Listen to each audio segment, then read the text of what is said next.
Olá, senhoras e senhores, muito obrigado pela audiência, obrigado pelo carinho. A partir de agora, aqui na Rede TV, TV São Luís, Canal 8, começa o programa Alerta São Luís. E o programa de hoje, ele é especial. Nós estamos trazendo para você uma matéria exclusiva, uma reportagem investigativa. Você vai acompanhar agora o passo a passo de um homicídio que envolveu 2 policiais militares. A mídia especulou esta ocorrência como uma execução. Já os policiais dizem que todo o procedimento foi dentro daquilo que a Polícia Militar considera padrão. Eu quero que você acompanhe essa reportagem e tire as suas próprias conclusões. Eu repito, uma matéria exclusiva que você acompanha a partir de agora aqui no Alerta São Luís. Uma quinta-feira sinistra e marcada por mortes violentas, disparos de arma de fogo, manchetes que turbinaram a imprensa na noite do dia 28 de janeiro de 2021, trouxe um sinal de alerta na capital maranhense. Residencial Pinheiros, bairro localizado na área norte de São Luís.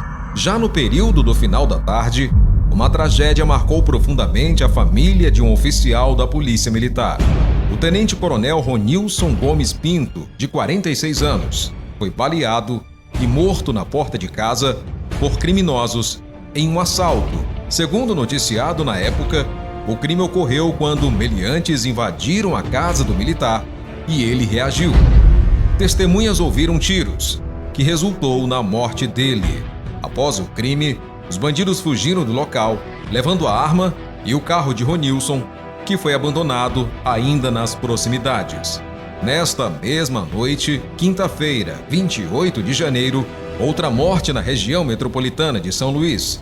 Vítima, o auxiliar de perícia médica Salomão Matos dos Santos, 32 anos, alvejado por arma de fogo no bairro Parque Vitória, também região norte da capital. Salomão voltava de uma viagem em um carro lotação, teria fugido de uma abordagem policial, acreditando ser um assalto. O automóvel que ele ocupava foi acompanhado por 2 PMs até a unidade de pronto atendimento UPA do Parque Vitória. No local, o auxiliar de perícia teria percorrido as dependências da unidade em fuga e morto a tiros. Foi o que relatou a mídia, logo após tal ocorrência, que envolveu um tenente e um soldado da Polícia Militar. As circunstâncias desta morte foram interpretadas de várias maneiras, inclusive execução.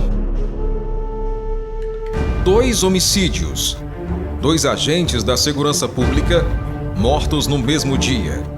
Além de marcar como sangrenta aquela quinta-feira, que ligação poderia existir entre os 2 casos? O assassinato do perito auxiliar Salomão Matos dos Santos e o tenente-coronel da Polícia Militar Ronilson Gomes Pinto. E por que a morte do perito Salomão levanta tantos questionamentos?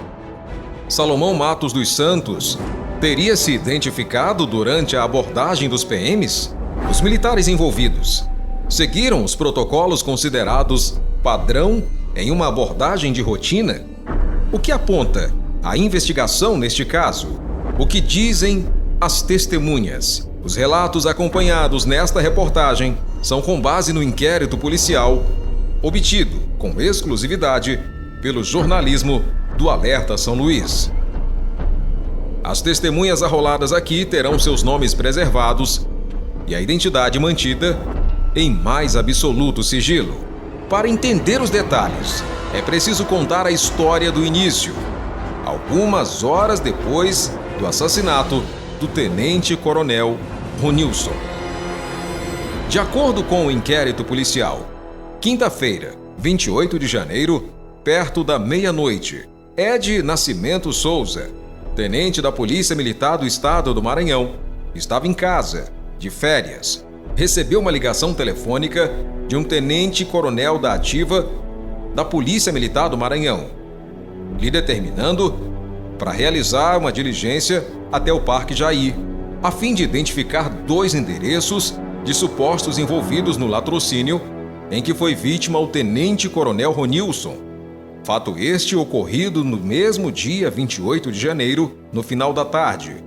De pronto, o referido tenente pede ao soldado Igor Thiago Lima Torga que o acompanhe, este que também estava de folga neste dia. Para que pese, tal tenente-coronel afirmou na ligação para o tenente N. Souza que um coronel de alto escalão da Polícia Militar tinha ciência do trabalho e havia dado o aval para a missão. Desta forma, o soldado Torga se deslocou de sua residência até um condomínio no bairro Coafuma, onde reside o tenente N. Souza. Informações estas relatadas em depoimento do soldado à Polícia Civil anexadas ao processo. Então, os dois militares saem do bairro Coafuma no veículo particular do tenente, uma caminhonete prata, deixando no estacionamento do condomínio o veículo Duster de cor branco do soldado Torga. Os policiais militares chegam no Parque Jair por volta de 21 horas e por lá encontram uma equipe da inteligência da Polícia Militar e auxilia a referida equipe na procura pelos suspeitos que não foram localizados. O inquérito policial relata também que o tenente Souza e o soldado Torga de volta ao Coafuma e por volta das 22h30, quando estava estacionando o veículo em frente ao condomínio que mora, recebe uma ligação de um informante pedindo que retornasse ao Parque Jair para receber novas informações deste referido informante. Com a caminhonete do tenente na reserva de combustível e sem muito tempo, o soldado Torga oferece o próprio veículo, um Duster de cor branco, para tal missão e partem novamente rumo ao Parque Jair. Com atalhos por vários bairros, os policiais passam pelo Vinhais, Coama, Rua do Aririzal, com o objetivo de sair no cruzamento em frente ao posto Natureza, via de acesso ao Parque Jair, ratificando o que acabamos de afirmar. Prestem bem atenção. Mas de quem partiu a ordem para que os dois PMs saíssem nesta missão, já que estavam de folga em suas residências e até tinham dado por completa a diligência.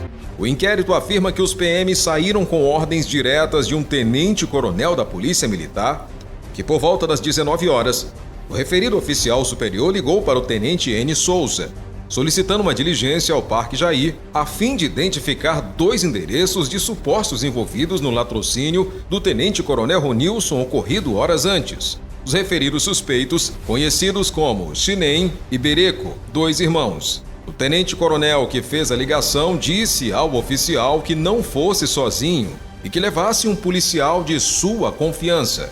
Neste caso, o soldado Torga, que já havia trabalhado com o tenente N. Souza em outra oportunidade, e que esta missão estava autorizada por um coronel do alto comando da Polícia Militar do Estado do Maranhão. Uma ligação que mudaria para sempre vidas. E foi o que aconteceu. Avenida São Luís, Rei de França, cruzamento com a Rua Coronel Eurípides Bezerra. Um ponto crucial nesse processo. Aqui poderia marcar o início de uma história cheia de controvérsias. Teria sido neste local uma coincidência, uma obra do acaso, do destino, o momento em que vinha sentido São Luís, Rei de França, Coab, o veículo onde estava o auxiliar de perícia Salomão e outros dois ocupantes. Ali, estacionado, esperando o semáforo abrir, estava o automóvel e dentro dele o tenente Souza e o soldado Torga. Um encontro dos dois veículos que poderia marcar totalmente a história de um caso que a mídia vem tratando como uma execução.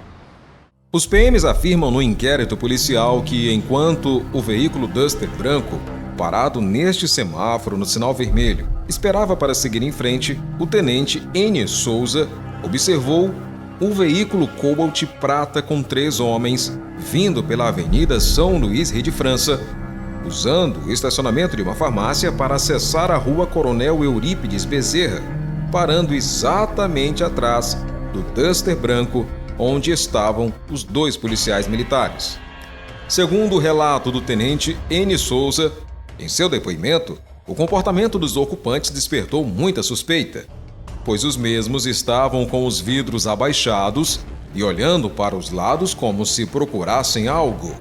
Um detalhe importante: àquela altura, 3 suspeitos estavam sendo procurados pelo latrocínio do tenente-coronel Ronilson Gomes Pinto. O sinal abre. O veículo Cobalt ultrapassa o Duster e segue em linha reta sentido Avenida General Arthur Carvalho. E o soldado Torga recebe a solicitação do tenente N. Souza para que fizesse o acompanhamento à distância. Já no cruzamento da Pai Inácio com a Nossa Senhora da Vitória, o primeiro momento de tensão. Naquela noite, por mais que as horas passassem, cada minuto seria como uma eternidade. Ao passar da ponte, o motorista acaba dando de frente com o casal que vinha em uma motocicleta no sentido oposto. Foi nesse momento que os 2 PMs desembarcaram do veículo e tentaram a primeira abordagem. Neste momento, aproximadamente meia-noite, os policiais suspeitavam que pudesse ser um assalto e então tentaram a primeira abordagem dizendo: "Polícia, polícia, desce do carro". Gritos repetidos pelos 2 policiais militares durante a abordagem. O motorista do Cobalt Prata disse em depoimento que havia parado o veículo com a intenção de dar passagem ao casal na motocicleta e que, ainda de acordo com o inquérito policial, um dos ocupantes do referido Cobalt disse: "Não pare que é assalto", e se identificou ali como policial. O Cobalt foi manobrado e, a pedido do tal passageiro, sacando uma arma de fogo, pegou à direita e, em seguida, uma contramão à esquerda com sentido à UPA do Parque Vitória, seguido de perto pelos policiais, sem ser emparelhado, pois consta nos autos do inquérito que os PMs achavam perigoso tal manobra, tendo em vista que não sabiam exatamente quem, naquele momento, ocupava o Cobalt Prata. Nossa equipe percorreu o caminho relatado na ocorrência policial. Nesse trajeto, os PMs insistiam uma verbalização dizendo que eram policiais. Foi quando, no final desta contramão, o veículo Prata parou bem no meio da via, exatamente em frente a este portão azul. Conta nos autos que os 2 ocupantes do Duster desceram com arma em punho e tentaram abordar os ocupantes do Cobalt Prata, mas, chegando ao lado do automóvel, o motorista entra à esquerda e foge. Até este momento, observamos também nos autos que nenhum disparo de arma de fogo havia sido feito nem por parte dos PMs e nem por parte dos ocupantes do Cobalt. Ao voltarem para o veículo Duster, os policiais atrasam um pouco, porém mais na frente, à esquerda, visualizavam o veículo Cobalt Prata. E, de acordo com os PMs, um dos ocupantes que estava do lado direito coloca o braço para fora como se estivesse arremessando algo. Os militares diminuíram a velocidade neste local, porém nada foi avistado no primeiro momento. Em razão disso, Cobalt se distanciou e os PMs o perderam de vista.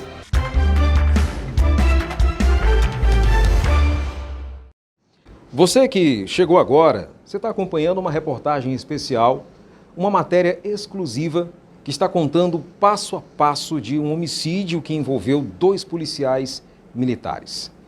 A mídia repercutiu esta situação e chamou de execução.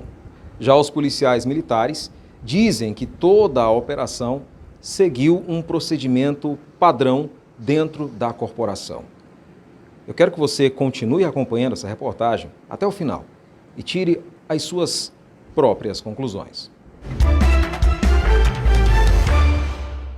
Depois que o automóvel onde estavam os 2 policiais, o tenente Souza e o soldado Torga, perdeu de vista o veículo suspeito, eles seguiram sentido entrada do Parque Vitória, passando exatamente pela UPA do bairro, um hospital de pronto atendimento muito conhecido aqui na região. Os 2 policiais continuaram até então sem aquela expectativa de reencontrar o veículo suspeito. Afinal de contas, Lá atrás eles tentaram encontrar algo que acreditavam ter sido dispersado pelos ocupantes do veículo. Lá perderam tempo, seguiram rumo à sua missão. Exatamente aqui nesse ponto, eles encontraram um casal em uma motocicleta. O mesmo casal que havia sido abordado ali na rua Pai Inácio. Segundo o relato dos policiais descritos no processo, o casal teria dito que o veículo onde estavam os 3 ocupantes havia entrado na UPA do Parque Vitória. O soldado Torga realizou o retorno e voltou sentido a UPA do Parque Vitória, momento em que observou o Cobalt voltando para a avenida principal. Segundo os autos, quando os mesmos viram o carro Duster branco, deram marcha ré e entraram na rua lateral à UPA, invadindo o estacionamento do estabelecimento hospitalar. Então, os policiais militares deram a volta na hora e parando o veículo na entrada do estacionamento, sendo imediatamente observado o Cobalt prata no estacionamento da unidade e seus ocupantes desembarcando. Desta forma, os PMs desceram e se aproximaram dos suspeitos, verbalizando mais uma vez: "Polícia! Polícia!" De acordo com os autos do inquérito, com a ordem verbal do tenente N. Souza, motorista do Cobalt, bem como o outro ocupante, deitaram do lado de fora do veículo, no chão. Se renderam para serem abordados e revistados. Contudo, neste ponto, a coisa começa a ficar delicada. O tenente N. Souza interroga o suspeito rendido do porquê eles estavam fugindo e se estavam armados. Na resposta, um deles disse que era apenas o motorista e que o terceiro ocupante do Cobalt havia corrido armado. Poucos instantes depois de ter feito as revistas pessoais, nos que se renderam, o tenente N. Souza ouviu 2 disparos de arma de fogo vindos do fundo da UPA, onde ficam as ambulâncias, e na sequência, após os disparos, de acordo com o inquérito policial, ouviu-se a voz do soldado Torga dizendo: "Socorro, socorro, ele me atirou." Segundo o depoimento do soldado Torga, que saiu na tentativa de abordar o terceiro suspeito armado, ao chegar perto de uma ambulância, recebeu um sinal de uma testemunha que havia uma pessoa em posse de uma arma de fogo dentro da ambulância. Então, o soldado Torga disse repetidas vezes: "Polícia Militar, desce com a mão na cabeça." Porém, ninguém atendeu. Momento em que o soldado Torga observou a porta lateral abrindo rapidamente e um homem que estava dentro dela saiu com uma arma de fogo em punho e fez 2 disparos na direção exata do soldado Torga. O primeiro passou de raspão ao lado da orelha esquerda. Já o segundo atingiu o colete balístico usado pelo soldado Torga e, com o impacto do disparo, o militar caiu sentado. E o suspeito armado que estava dentro da ambulância saiu correndo pela lateral direita, sentido à frente da UPA. O policial atingido se levantou e efetuou 4 disparos para frente, visando apenas que o suspeito não o atingisse novamente. Conforme relatos no inquérito policial, o soldado Torga estava com falta de ar em razão do impacto causado pelo projétil que atingiu seu colete. Ele se recuperou e partiu rumo ao referido suspeito, ao mesmo tempo que gritava pedindo auxílio do tenente N. Souza. Ao chegar no canto direito da retaguarda da UPA, observou o suspeito correndo para a frente da unidade. Todavia, o mesmo deu de frente com o tenente N. Souza, que estava na lateral direita do prédio. Desta forma, o tenente ficou de frente com o suspeito e lhe deu voz de comando para soltar a arma de fogo. Segundo o inquérito, ele disse: solta a arma e deita." Esta verbalização policial teve a finalidade de cessar o confronto sem algo mais grave. Entretanto, Salomão optou por não obedecer e atirou na direção do tenente e correu em direção à grade lateral para pular e fugir. Então o tenente N. Souza diz: "Desce daí, mão na cabeça, aqui é a polícia." Diante da verbalização dos 2 policiais militares, tenente N. Souza e soldado Torga, o suspeito pulou o alambrado, atravessou a rua e se escondeu atrás de um poste. Em seguida, segundo os autos, o até então suspeito começou a efetuar disparos em direção aos policiais. O soldado Torga efetuou 3 disparos em direção ao agressor, mas como a mão trêmula e ainda com falta de ar, não teve êxito na precisão. Já o tenente realizou alguns disparos, até que o suspeito saiu de trás do poste e correu para o lado direito da rua com o intuito de empreender fuga. O tenente Eni Souza e o soldado Torga foram para o portão de entrada do estacionamento da UPA, ocasião em que conversaram com um homem, possivelmente motorista do Cobalt, que só então ele teria dito: ele também é policial, pô, se referindo ao então suspeito que atirou nos policiais, soldado Torga e tenente Eni Souza. Os 2 militares ficaram sem entender o porquê do suspeito ter fugido, se escondido, ter atirado primeiro em ambos e não ter se identificado. Diante de tal possibilidade, os militares entraram em estado de choque. Deixaram a continuidade da ocorrência para a viatura da área do Parque Vitória, ressaltando que não tinham nenhuma certeza de ter atingido o suspeito, uma vez que este conseguiu fugir em direção ao Canudos. Então, entraram no Duster branco e seguiram para o Parque Jair. Você viu aí fatos reveladores. O passo a passo de uma ocorrência que envolveu 2 policiais militares. Um detalhe importante: tudo o que você acompanhou e o que você vai acompanhar até o final desta reportagem está relatado no inquérito policial. Autos de um processo. Tudo registrado, documentado, peças importantes de uma investigação. E o final desta ocorrência você vai acompanhar agora aqui na tela do Alerta São Luís. Cola aí. E só depois, através da mídia, tomaram conhecimento que o suspeito que trocara tiros com eles era o auxiliar de perícia Salomão Matos dos Santos. Cerca de 200 metros do local de onde iniciou o tiroteio, uma testemunha disse no inquérito que Salomão vinha descendo a rua baleado, com arma de fogo em punho, pedindo socorro em um portão de uma residência, que após algum tempo chegou uma guarnição local do 20º Batalhão. A vítima se identificou como policial.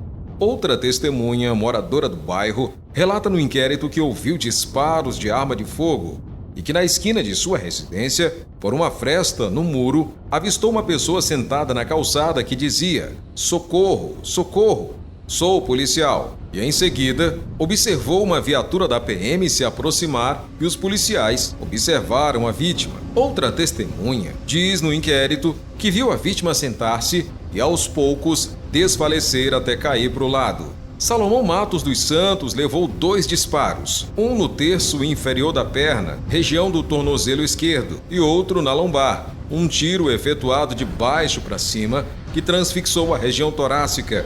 Estes 2 tiros disparados a longa distância. A mídia contou o fato em uma versão diferente dos autos. Diante dos fatos aqui narrados, com base no inquérito policial, foi legítima defesa ou uma execução?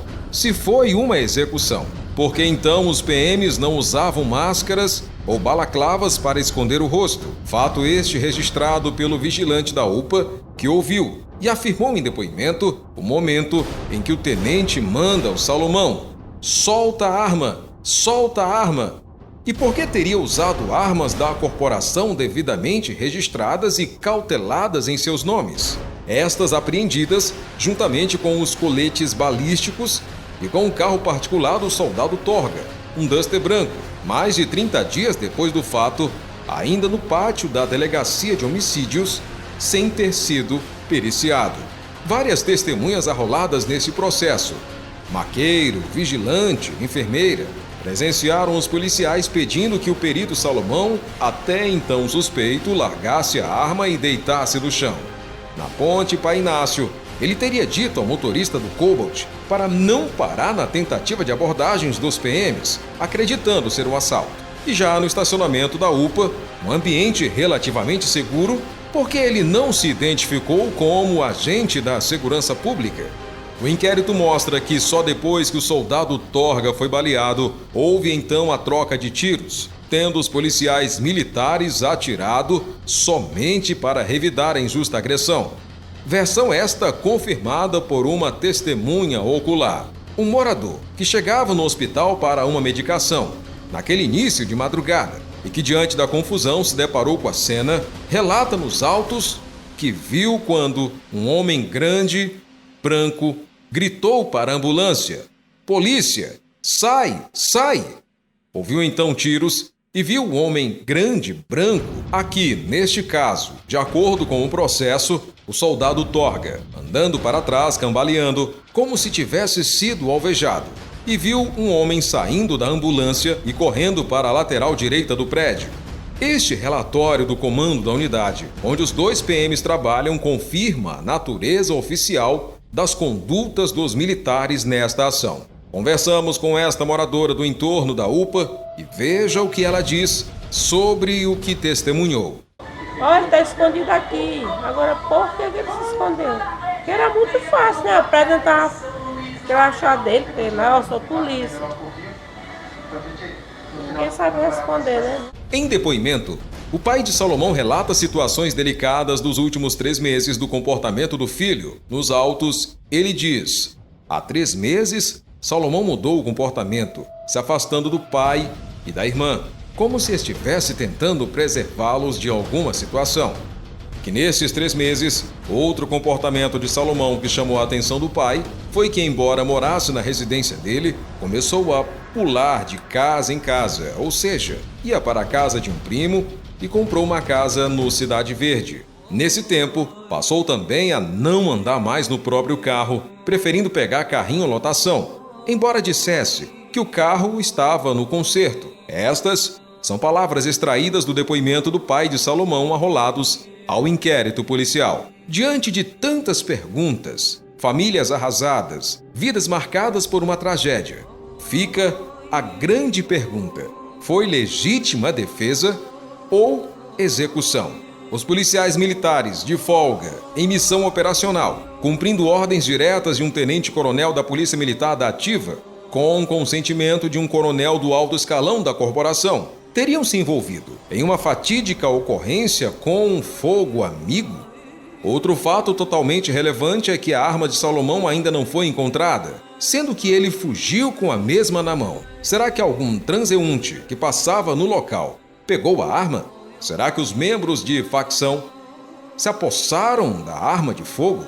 Ressaltando que os policiais militares da primeira viatura que chegou no local afirmaram em depoimento que o Salomão já não se encontrava com a arma e que, segundo o sargento, ele deixou o soldado fazendo a segurança do local e foi correndo até a UPA para chamar uma ambulância a fim de prestar o socorro do Salomão, para que pese tudo o que consta no inquérito policial. Até o momento, corrobora com a versão de legítima defesa dos policiais militares. Tirou as suas próprias conclusões? O que você acha? Os policiais envolvidos nesta ocorrência seguiram um procedimento padrão? Fizeram aquilo dentro do que é orientado pela corporação? Por que o perito não se identificou no início e nas tentativas de abordagem dos policiais militares? Foi realmente uma execução? O secretário de Segurança, ele sabia que um tenente-coronel e um coronel do alto escalão da Polícia Militar haviam designado estes 2 policiais para esta missão? Eles estavam de férias, ou melhor dizendo, de folga. Um de férias e outro de folga. O secretário tinha conhecimento dessa situação? São perguntas que ficam no ar. E você tire as suas próprias conclusões. Obrigado pela audiência, pelo carinho. Deus abençoe você. Ficamos por aqui com mais uma edição do programa Alerta São Luís. Forte abraço.